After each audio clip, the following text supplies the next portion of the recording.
Hi, good day. Kumusta? Today, ang topic na i-discuss ko ngayon is why is it important to know real estate terms? So, bago ako magsimula, magpapakilala muna ako sa iyo. I am Precious Ann Gonzalez. I'm one of the sales manager in Jico Gold Realty, and I have 5 years experience in real estate industry. So, ready ka na? Let's start. Okay, real estate common terms. Ito yung mahalagang bagay na kailangan mo at malalaman mo ngayon. Okay, next, real estate definition. Real estate comprises physical assets like land, buildings, and structures, including natural resources and fixtures. So, ibig sabihin, lahat ng nakikita mo o araw-araw or yung anything na iba't ibang gusali na nakatayo sa lupa o sa mundong ibabaw, yan po ay real estate definition. Okay? Next is, what is real estate? Ano nga ba ang real estate? May tatlong ginagamitan ang real estate. Katulad ng residential, commercial, and industrial. Residential, yan ay single-family homes, duplex, and townhomes. Ayan yung mga tinitirhan o tirahan ng mga tao. Commercial, office buildings, gas station, and shopping centers. Ayan yung pasyalan. Okay? Industrial, factories, power plants, and warehouse. So, dito nanggagaling yung iba't ibang produkto o product. Okay? Sa mga factories or warehouses. Okay? Yan po ay ang real estate. Okay? Iba't ibang pinagagamitan pero iisang real estate. So next is realty. Realty refers to real estate or real property encompassing land, buildings, and other permanent structures. So ibig sabihin, realty, ito yung mga bumubuo o nagde-develop ng iba't ibang building sa mundo o iba't ibang mga nakatayong gusali. Sila po yung mga bumubuo nun. So ibig sabihin, in short yun ang realty. Okay, ulitin ko. Ang realty, sila yung mga nagde-develop o bumubuo o gumagawa ng isang proyekto. Okay? Next tayo ha. Real estate broker. Ito yung mga taong lisensyado at professional. Sila yung may mga karapatan na makipag-transact sa mga sellers or renters. Okay? Ng mga property. Okay? So, for example na lang natin is yung teacher. Okay? Teacher sa school. Hindi pwede kung sino-sino yung mga magtuturo sa estudyante. So, kailangan licensed professional teacher, no? Sa real estate naman, o sa mga property naman, is licensed broker. Okay? Sila yung mga nag-offer ng property. So, real estate salesperson, slash sales agent o property specialist. Sila yung mga binigyan ng right ng mga sales broker upang makipag-negotiate sa mga clients or buyer. So sila yung nakikipag-transact. Sila po yung nag-o-offer ng mga property investment. Okay, nagbebenta ng condo ang real estate sales person or mga iba't ibang property investment, hindi lang condo, may mga townhouse or lupa. Okay, in short, real estate sales person. Next is developer. Developer, ito yung mga bumubuo o nagkikreate ng mga company upang makabuo ng mga real estate project. Okay, especially si 8990 Housing Loan Development Corporation, ayan po ang ating developer. Okay? Intindihan ba? Ulitin ko, si 8990 ang ating developer. Okay, the rest with community developers, SMDC, isang sikat na developer din sa Mundo, Mega World, Ayala Land, Empire East. Okay. Ulitin ko, si developer ay bumubuo ng real estate mga project. Okay. Townhouse. Okay. Ang townhouse po ay mga bahay na dikit-dikit. Okay. Ito yung mga ilang dalawang palapag, pangatlong palapag, o ito yung mga matataas na bahay. Yan po ay townhouse. Okay? Row house. Ang row house ay katulad lang ng townhouse. Pare-pareha silang magkakadikit na bahay, pero ang row house ay mababa ng kaunti sa townhouse at maliit ang sukat. Okay? Mas malaki ang townhouse na sukat kesa kay row house, pero pare-parehas lang silang magkakadikit na bahay. Okay, house and lot single detached. So, ibig sabihin, ang single detached po ay mag-isang bahay lang, walang kadikit. Sila ay magkakahiwalay na bahay. Ayun ang house and lot single detached. Okay, naiintindihan mo ba ako? Okay. Bungalow house. Ito ang bahay na isang palapag lang o ground lang siya. Wala siyang taas. Ito ay maraming pamilya at malaki ang sukat. Okay.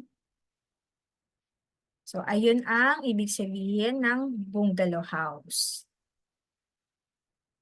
Okay, next is apartment house. So, ang apartment house, kung nakakita ka ng malalaking building o familiar ka na sa apartment house, ayan yung iisa lang ang may-ari, pero iba't iba ang taong nakatira sa apartment house. Kasi yan yung mga nangungupahan. Yan. Apartment means nangungupahan or paupang bahay.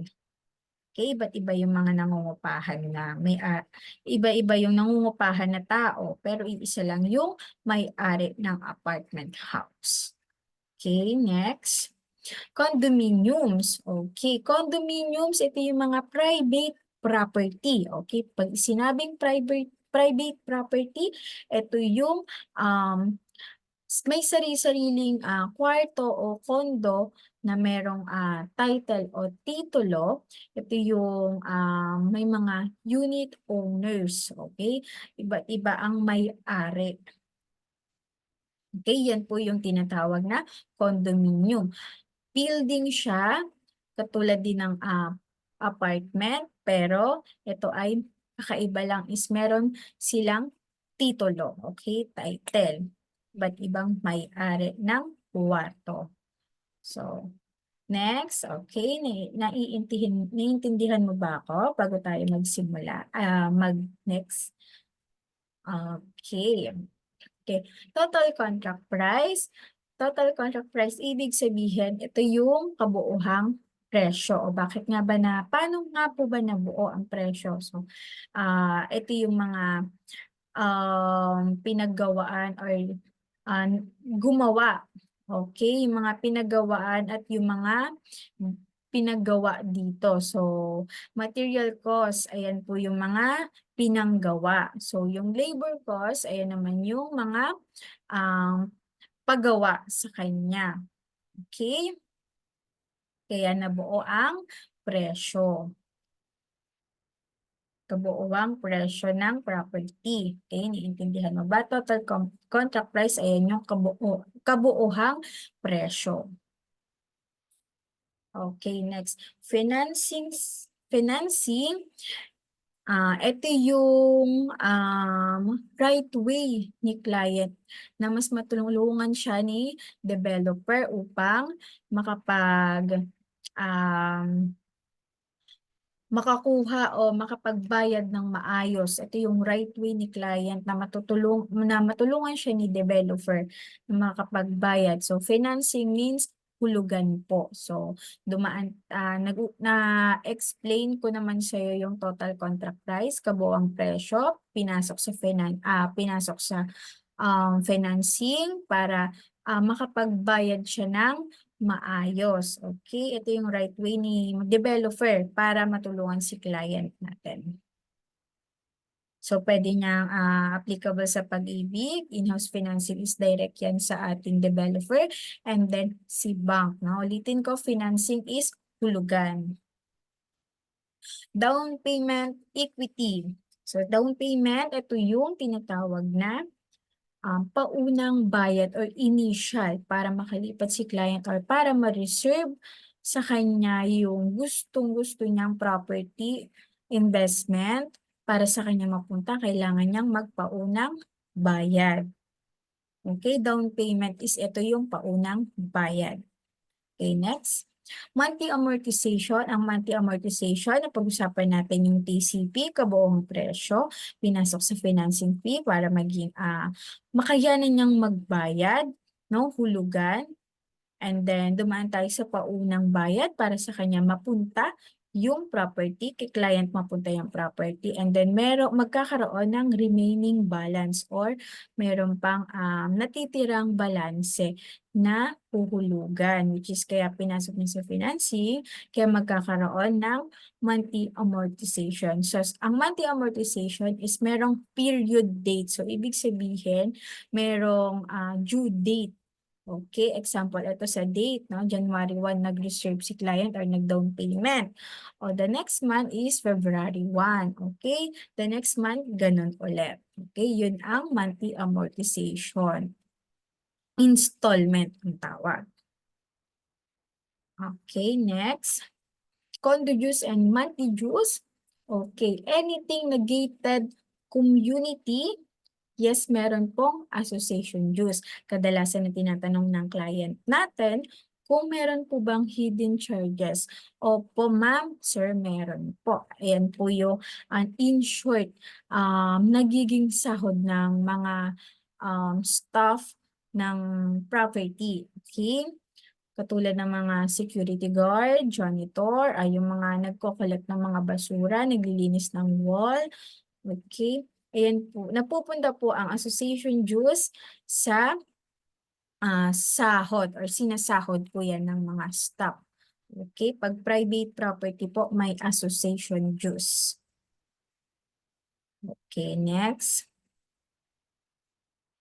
Real estate tax, ito yung pinakamahalaga na kailangan na hindi makalimutan ni client na magbayad ng tax sa gobyerno. Aware naman yan si client.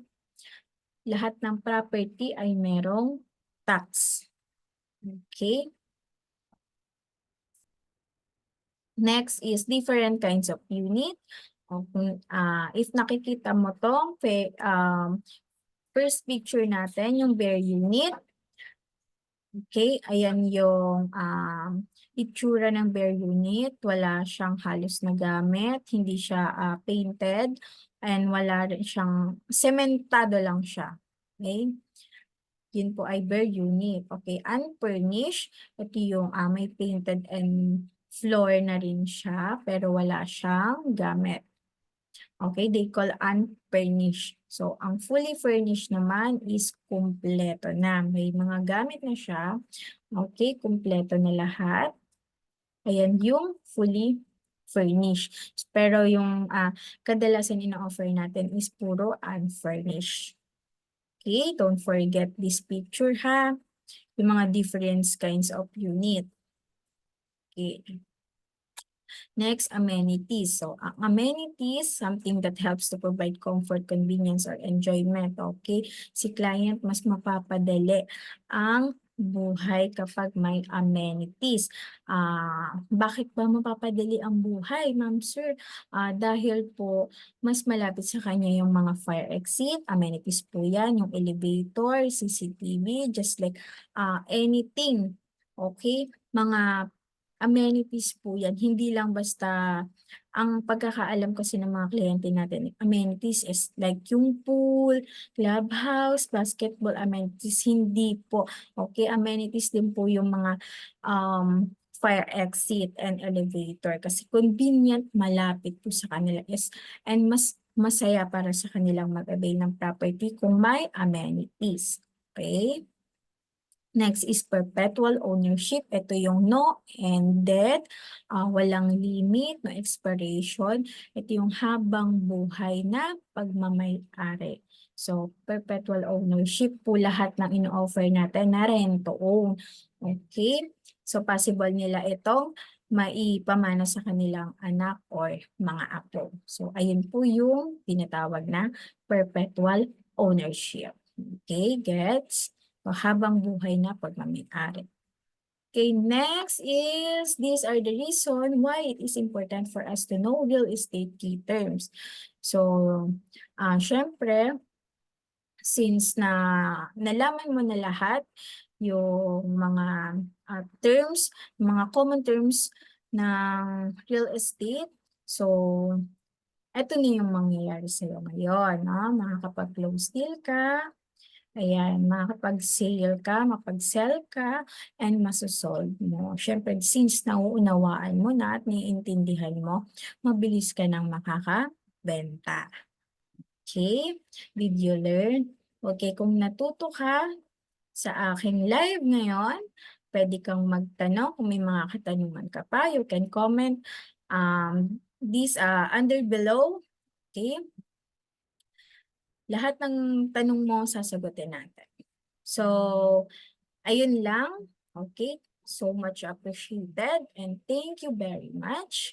See you at the next video. See you.